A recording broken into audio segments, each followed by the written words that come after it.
तो दोस्तों अब जो हम डिस्कस करेंगे वो करेंगे ईयर इन्फेक्शंस के बारे में। ईयर इन्फेक्शन मतलब पेन होता है जो कान में दर्द क्यों होता है, उसके कॉजेज़ क्या है और उसका ट्रीटमेंट प्लान क्या है, उसके बारे में डिस्कस करेंगे। तो जो कॉजेज़ हैं, ईयर इन्फेक्शन कई तरह से हो सकता है। देखो, सबसे पहले तो ईचिंग ईचिंग मतलब कान में खारिश होती है।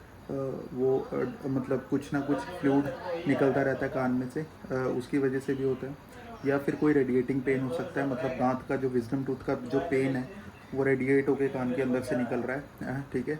यूस्टेचियन ट्यूब होती है जो मिडल ईयर को पास आउट होती है, जो मतलब टू द नेजल कैविटी जो कनेक्ट करती है, तो उसमें कोई इन्फेक्शन है, उसकी वजह से भी पेन हो सकता है। जो सेकंड चीज़ है ईयर वैक्स। ईयर वैक्स हमारे पास दो तरह की होती है, इंटरनल वैक्स होती है या फिर एक्सटर्नल वैक्स होती है। एक्सटर्नल वैक्स जो होती है वो हमारा मतलब बाहर जो यहाँ पे बाहर वाले एरिया पे जमा होती है, जो कि अपने आप ही निकल जाती है। इंटरनल वैक्स जो होती है वो कई बार हमें निकालनी पड़ती है, बट आप कोशिश करें कि वो ना निकालें, वो अपने आप ही निकल जाती है। बट जो चमक रही है उसको थोड़ा सा साफ़ करना पड़ता है, उसको थोड़ा सा हमें साफ़ करना पड़ता है ताकि वो एक तरह से ब्लॉकेज ना करे। ठीक है, ये चीज़ है। वैक्स, ईयर वैक्स के कारण भी अगर कोई इन्फेक्शन उसमें हो रहा है तो भी हमारे ईयर में पेन होगा, कुछ ना कुछ रेडिएटिंग पेन जो आगे एक्सटेंड हो सकता है। थर्ड चीज़, कोई भी यूस्टेचियन ट्यूब जो हमारी है उसमें कोई भी ब्लॉकेज है, उसकी वजह से भी होता है, जो कि एक्सटेंड करती है नेजल कैविटी के थ्रू। थर्ड चीज़ है या तो प्रेशर चेंजेस। प्रेशर चेंजेस का मतलब या तो हम बाय एयर कहीं जा रहे हैं, फ्लाइंग के दौरान हमारे जो भी एक तरह से कहते हैं ना ग्रेविटी चेंजेस होती है, जो प्रेशर हमारा चेंज होता है, क्योंकि वाइल लाइंग डाउन मतलब जब हम अपना ज़मीन पर होते हैं, ठीक है, तब प्रेशर हमारा एक इक्वल सिस्टम में रहता है। बट जैसे ही हम फ्लाई करते हैं तो हमारा प्रेशर चेंज होता है, तो उसमें उस दौरान क्या होता है, यूस्टेचियन ट्यूब हमारी प्रॉपर काम नहीं करती या फिर ब्लॉक हो जाती है। उसके कारण भी हमारे एक तरह से रेडिएटिंग पेन हो सकता है कान के अंदर से, वो भी एक तरह से इसका कॉज है ईयर पेन का। फोर्थ जो चीज़ है रेडिएटिंग और रेफर्ड पेन। रेफर्ड पेन मतलब किसी और पर्टिकुलर जगह पे लोकेशन पे पेन है, जो भी स्टार्ट हो रहा है कहीं और से हो रहा है, बट वो रेफर्ड पेन मतलब कहीं और रेडिएट हो रहा है। जैसे टेम्पोरोमैंडिबुलर जॉइंट का कोई भी इन्फेक्शन है, या फिर कोई डेंटल एब्सेस का इन्फेक्शन है, या कोई एक तरह से सिस्ट है उसका इन्फेक्शन है, जो कि एक तरह से रेडिएट हो रहा है हमारे इंटरनल मिडल और एक्सटर्नल ईयर के थ्रू, वहाँ पे पेन हो रहा है। उसमें भी क्या होता है, स्वेलिंग भी हो सकती है। ठीक है, वो स्वेलिंग यहाँ से एक्सटेंड करके यहाँ पे पूरे एरिया में स्वेलिंग हो सकती है। कई बार रेड तरह से भी वो एक तरह से कलर चेंजेस होता है, रेडिश कलर हो जाता है, इन्फ्लामेशन हो जाती है पर्टिकुलर एरिया पे, एक तरह से बर्निंग सेंसेशन भी हो जाती है जब वो एग्रेसिवली रेडिएट होता है। तो ठीक है, उस दौरान आपको क्या करना है, आईओपीए जो भी है वो आपका एक्सरे होता है, उसके अकॉर्डिंगली आपका लाइन ऑफ ट्रीटमेंट जो है वो डिसाइड किया कर दिया जाता है। ठीक है। फिफ्थ जो चीज़ है, हमारे पास अदर जो भी डिसीज़ होती हैं, लाइव होता है कॉन्टैक्ट डर्मेटाइटिस, एक्यूट फॉलिकुलाइटिस होता है। ठीक है, इन इन डिसीज़ में भी हमारे पास स्किन में जो हमारा जो ईयर है उसमें इन्फेक्शन होता है, मिडल ईयर का इन्फेक्शन होता है। ठीक है, कॉन्टैक्ट डर्मेटाइटिस में भी और एक्यूट फॉलिकुलाइटिस में भी। और एक और चीज़ होती है, एक वायरल इन्फेक्शन होता है, आपने सुना होगा जो भी मेडिकल स्टूडेंट्स हैं, शिंजल्स। शिंजल्स में क्या होता है, एक तरह का वायरल इन्फेक्शन है जिसमें कि एक रेड और ब्राउनिश डिस्कलरेशन हो जाती है एक पर्टिकुलर एरिया पे, उसका भी एक तरह से रेडिएटिंग पेन होता है। ठीक है, वो भी एक तरह से एक कंडीशन है जिसमें कि रेडिएटिंग आपको पेन देखने को मिलेगा, जो कि ये भी हमारा जो कान का दर्द है उसमें एक कॉजेज़ बनता है।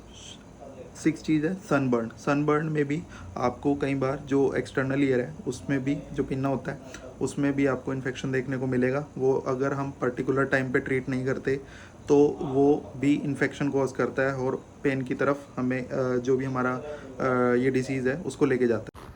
अब बात करते हैं कुछ मेडिकेशंस होती हैं। ठीक है, पेन किलर में तो आपको पता है जो भी ड्रग्स होती हैं, इबुप्रोफेन जनरली यूज़ की जाती है, बाकी एंटी इन्फ्लामेटरी ड्रग्स जो होती हैं वो यूज़ की जाती हैं।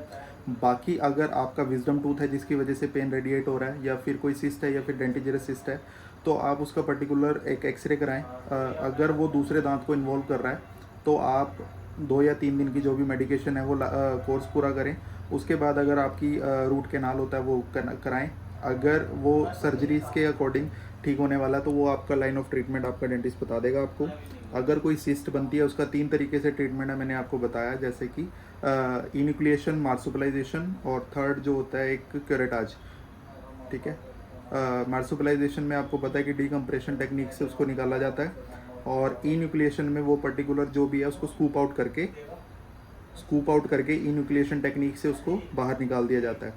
बाकी जो भी हमारा जो क्यूरेटाज वाला जो सिस्टम है उसमें एक इंसिजन देके हमें क्यूरेटाज करके उसकी सफाई कर दी जाती है, चाहे बर लगा लो, बर से करते हैं, या फिर कोई इंसिजन देके हमारा बीपी ब्लेड से किया जाए, तो वो एक अलग ट्रीटमेंट है। बाकी जो कान का जो भी पेन है वो आपको मैं 2 या 3 चीज़ें होम रेमेडीज़ की तरह बताऊंगा, तो वो आप फॉलो करें तो आपका कान का दर्द जल्दी ही ठीक होगा। सबसे पहला है अदरक। अदरक में आपको पता है कि एंटी इन्फ्लामेटरी प्रॉपर्टीज़ होती हैं, एंटी बैक्टीरियल प्रॉपर्टीज़ होती हैं। एंटी इन्फ्लामेटरी प्रॉपर्टीज़ से क्या होता है, जो भी इन्फ्लामेशन है वो कम हो जाती है। तो उसमें क्या करें, अदरक में क्या करें, अदरक को थोड़ा सा लेके आप पीस लें, कूट के आपको उसमें थोड़ा सा सरसों का तेल मिक्स करके कॉटन से उठा के मिक्स करके वो आपको कान में डालना है, और कान को 3 या 4 सेकंड तक ऐसे रखना है। अब अगर आप ऐसे रखेंगे तो वो भी जो भी इन्फेक्शन उसमें होगा, फंगल इन्फेक्शन या फिर कुछ भी जो भी होगा, वो धीरे धीरे आपको 3 to 4 ड्रॉप्स उसमें डालनी है, फिर थोड़ी देर बाद उसको ऐसे कर देना, तो वो धीरे धीरे जो भी इन्फेक्शन है वो बाहर निकलेगा। ठीक है, और जो भी इसकी एंटीबैक्टीरियल प्रॉपर्टीज़ हैं, एंटी इन्फ्लेमेटरी प्रॉपर्टीज़ है, वो उसको जो भी इन्फेक्शन है उसको ख़त्म करेंगी। सेकंड चीज़ आप क्या करें, लहसुन है, लहसुन की एक छोटी सी फली जो होती है एक पर्टिकुलर, उसको ले लें लहसुन की, उसको कूटें।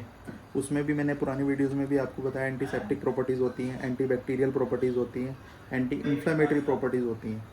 उसको भी आपको पीस के थोड़ा सा उसमें कोकोनट ऑयल या फिर सरसों का तेल मिक्स करके उसको भी 3 to 4 ड्रॉप्स आपको आप उस एरिया में, उस कान में उसको डाल लेना। उससे भी आपको काफ़ी रिलीफ आएगा, और ऐसे ही आप यही चीज़ करें।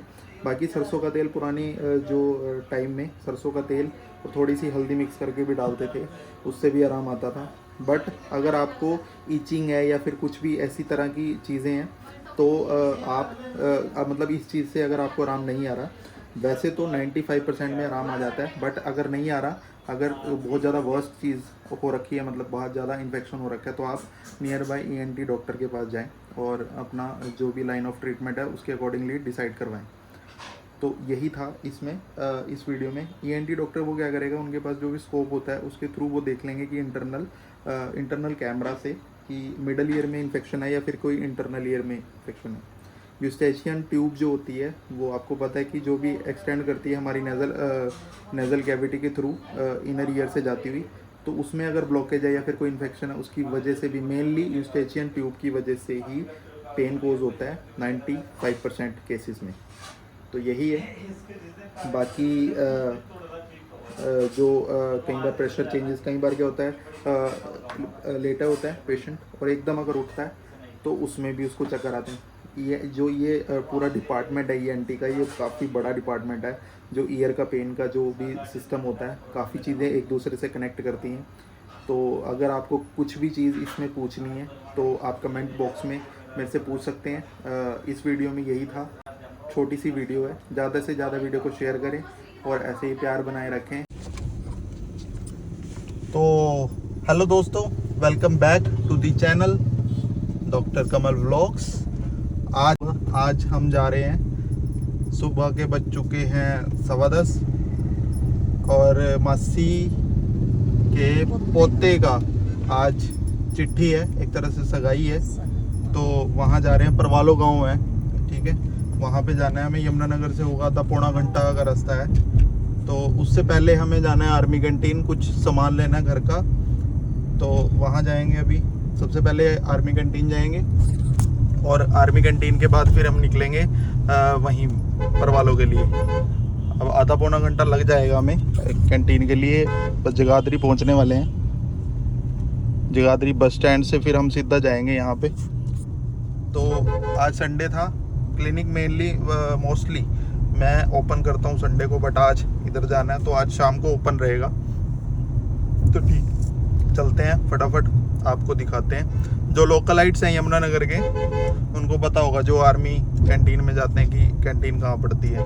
अब इसमें क्या दिखाएं, थोड़ा बहुत आपको झलकियाँ दिखा देंगे अंदर कैंटीन में, क्योंकि कैमरा अलाउड नहीं है। एक बार मैंने कैमरा खोला था तो उसने अपना साथ के साथ टोक दिया। अच्छा जूते वो भी नहीं अलाउड है, चप्पलें हमी चप्पल। एक बार चप्पल में मैं गया, मैं नहीं, डैडी ने जूते पाए थे, मैं चप्पल में था, तो घुसने की कोशिश करी ना भाई, शूज पा के आओ। फिर क्या करा हमने वो जो रेडी वाला था ना, रेडी वाला था, उसको बोला भाई तू अपने जूते दे दे, सामान लेके आ जाएंगे हम। फिर अपना उसको चप्पल दी अपनी, उसके जूते लिए, सामान लिया, फिर उसको वापस करे जूते उसके। तो ये सिस्टम है भाई आर्मी कैंटीन का। तो कभी भी चप्पल में ना जाएं, कभी, हाँ रूल्स बड़े स्ट्रिक्ट हैं, कभी भी चप्पल में ना जाएं आर्मी कैंटीन में।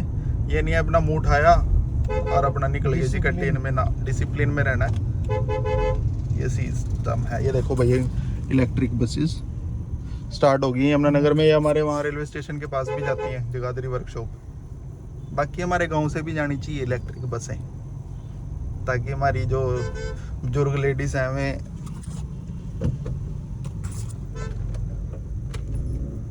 मैं ट्रैवल कर सका। ये देखना ही क्या कर दिया, बस स्टैंड तोड़ दिया, नया बना रहे हैं शायद। आओ इधर बनाएंगे ना, ऑफिस बनाएंगे इधर। हाँ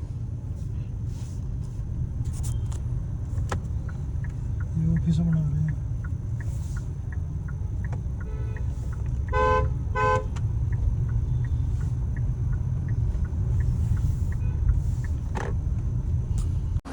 गड्डी कर दी पार्क। तो भाई आर्मी कैंटीन में इतनी ज़्यादा भीड़ थी, ठीक है अभी भी। मम्मी डैडी अंदर ही हैं, सामान लेकर वो अपने आप आ जाएंगे। मेरे पर तो कटने गया, बिलिंग की जो लाइन लगी हुई थी बहुत ज़्यादा लंबी। आप तो अपना गड्डी में आकर बाहर खड़े गए, बैठ गए, मतलब अपने आप सामान लेकर अपना आ जाएंगे थोड़ी देर में। फिर अपना चलते हैं परवाड़ो गांव में।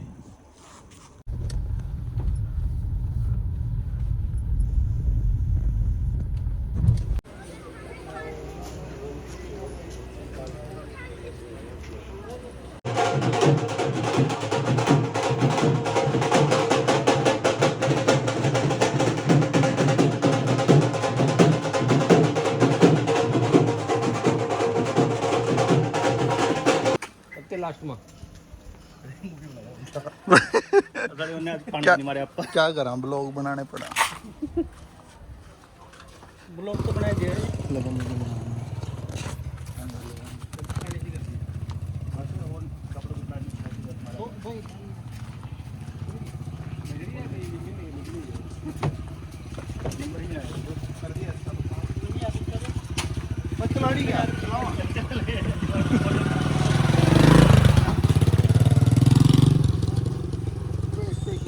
हेलीकॉप्टर भी है इसमें।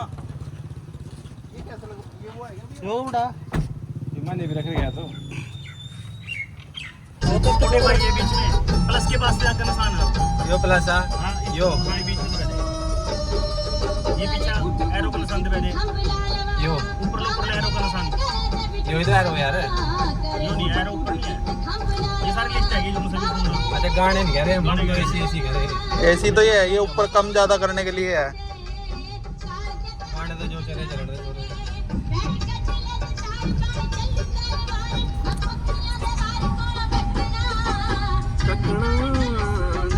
रवि कह रही लेवा बैग। तो भाई नाच कूद के पार्टी वार्टी खा पी के ना बस निकलने वाले हैं। मम्मी और आ रहे हैं मिलनी करके, और बस अभी वहाँ पे प्रोग्राम था, बस अभी निकलने वाले हैं।